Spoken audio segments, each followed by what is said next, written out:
ఆచార్య శంకరులు కారణజన్ములు. వారు సజీవంగానే పరమ పవిత్రమైన కైలాసంలో ఉన్నటువంటి పార్వతీ పరమేశ్వరుని దర్శించి వారి ద్వారా యోగలింగము మరియు ఆ పంచలింగములను వారు తీసుకొచ్చారు. శ్రేష్టమైనటువంటి సౌందర్యహరిని కూడా తీసుకొచ్చి ఈ లోకంలో కైలాసానికి భూలోకానికి ఏకమేమైనటువంటి భక్తి సాంప్రదాయాన్ని వారు తీసుకొచ్చిన మహాపురుషులు ఆదిగురు శంకర భగవత్పాదాచార్యులు వారు. వారి శిష్యులందరికీ తెలుసు వారి జీవన చరిత్ర అంతయు కూడా. వారందరూ శ్రీ శంకర్ల యొక్క అవతారం యొక్క సంవత్సరం నందన వర్షం వైశాఖ మాసం శుక్లపక్షం పంచమిలో వారు అవతారం చేశారు. ఇంకా 32 ఏళ్ళు పూర్తి అవుతున్నాయి. కావున వారందరూ కూడా ఆదిశంకర్ల వారు తమ విదేహముక్తికై సన్నాహాలు చేసుకుంటున్నట్లుగా వారు పసికట్టారు. వారు అందరూ కూడా ఆ యొక్క పరమేశ్వర స్వరూపమైనటువంటి శ్రీ శంకరుల వారిని దగ్గరికి వెళ్ళి సాష్టాంగ దండ ప్రణామాలు చేసి తమరు జీవన పరిసమాప్తి చేస్తూ విదేహముక్తి చెందుతున్నట్టుగా మాకు భావిస్తున్నాం.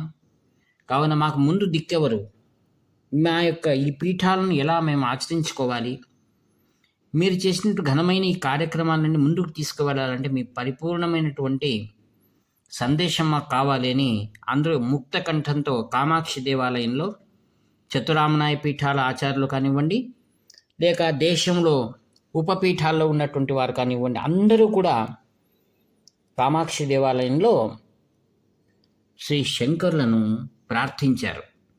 అప్పుడు ఆదిగురు శంకరులు కామాక్షిదేవిని, ఏకాంబరేశ్వర స్వామిని, వరదరాజస్వామిని ప్రార్థించుకొని పరమ పవిత్రమైనటువంటి పంచగంగా పుష్కరిణి సమీపంలో ఏర్పాటు చేసిన భక్తుల మరియు సకల శిష్యుల సమావేశంలో వారు సోపాన పంచకము అనేటువంటిది వారికి ఉపదేశంగా వారికి అనుగ్రహించారు. ఆ సోపాన పంచకం ఏమిటి అనేటువంటి దాన్ని మనం తెలుసుకోవడానికి ప్రయత్నం చేద్దాం. ఆత్మీయులారా, ఆదిగురు శంకర భగవత్పాదాచార్యులు వారు సాక్షాత్తు అపర శంకరులు. వారి వచస్సు, వారి రూపము, వారి తేజస్సు, వారిలో ఉన్న తపోనిష్ట, వారి మధురమైన వాక్యాలు అక్కడున్న వారినందరినీ కూడా ఆనంద పరవశంలో లోలలాడిస్తూ ఉంది. వారు భగవతిని ధ్యానిస్తూ ఆ సరస్వతి సాక్షాత్కారం అన్నట్టుగా వారు శిష్యులకు బోధింపనారంభించారు. మొదటి శ్లోకం, వేదో నిత్యమధీయతాం తదుదితం కర్మ స్వనుష్ఠీయతాం తేనేశస్య విధీయతామపచితిః కామ్యం అతిస్త్యజ్యతాం పాపౌగః పరితూయతాం భవసుఖే దోషానుసంధీయతాం ఆత్మేచ్ఛా వ్యవసీయతాం నిజగృహత్తోరణం వినిర్గమ్యతాం. వేదాలను ప్రతిరోజు అధ్యయనం చేయండి. వాటిలో నిర్దేశించబడిన విధులను శ్రద్ధగా నిర్వహించండి. ఆ చర్యలన్నింటినీ దేవునికి పూజగా మనం అంకితం చేయండి. మనస్సులో అన్ని కోరికలు త్యజించండి. వక్షస్థలంలోని పాపాలు గుట్టలుగా ఉన్నాయి, వాటిని కడిగి పారవేయండి.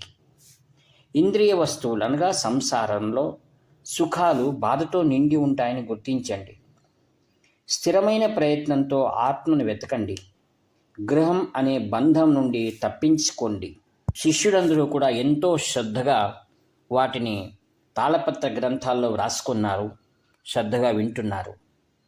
2వ వచనం, సంగః సత్సు విధీయతాం భగవతో భక్తిర్దృఢాధ్యాదియతాం శాంత్యాది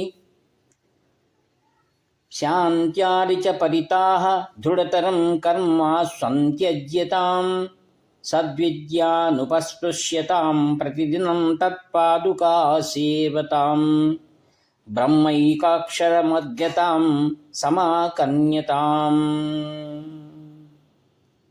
జ్ఞానవంతులతో సహవాసం కోరుకోండి. దేవుని పట్ల దృఢమైన భక్తితో స్థిరపడండి.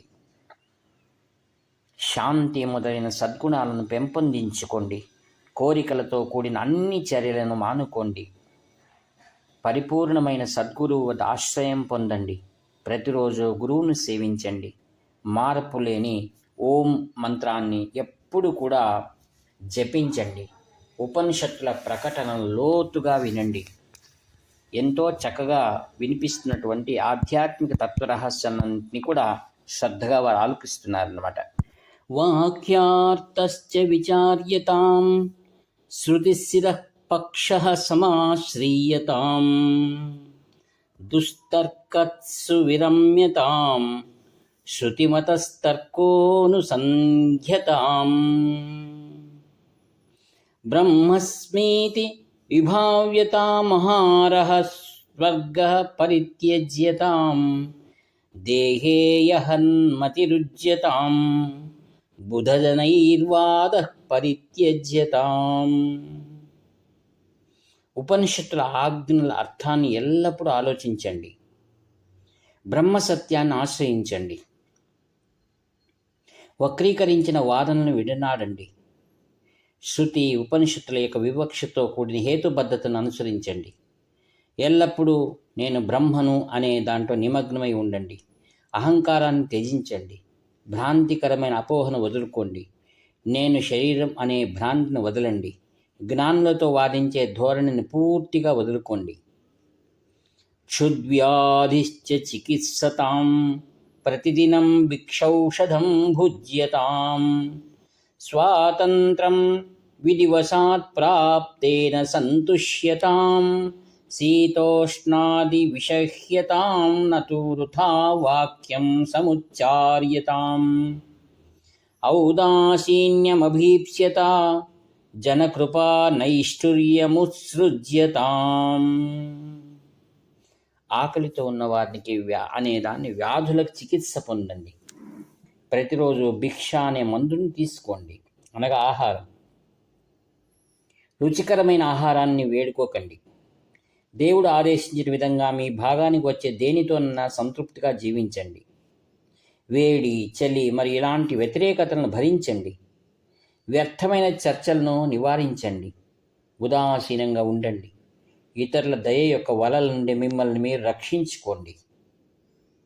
5వ సాక్షాత్కార సాధన వినిపిస్తున్నారు ఆదిగురు శంకర భగవత్పాదాచార్యుల వారు.